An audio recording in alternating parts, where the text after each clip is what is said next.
दूसर ले पसंद, मोला छोड़ दिए तह करे दूसर ले पसंद।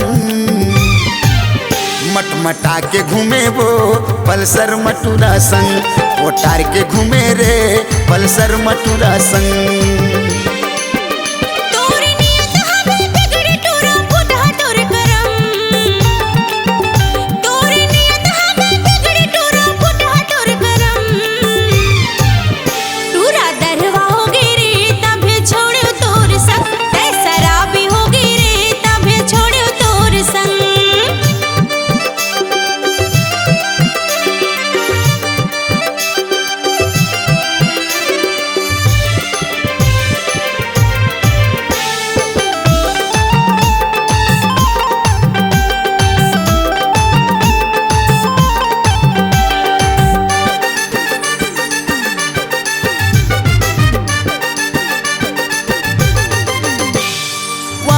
मतलब टूरी बिगड़ के तुर चाल, माया माथो खा दिए कही के आजकल।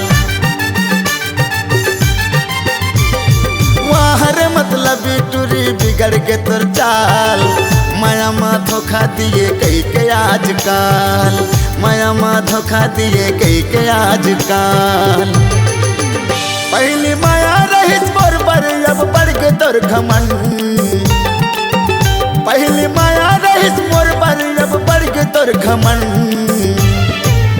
मटमटा के घूमे वो पल्सर मटूरा संग, ओटार के चुमत देखे मैं रह गे रे दंग।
मटा के घूमे वो पल्सर मटूरा संग, ओटार के घूमे रे बल्लू राजा के संग।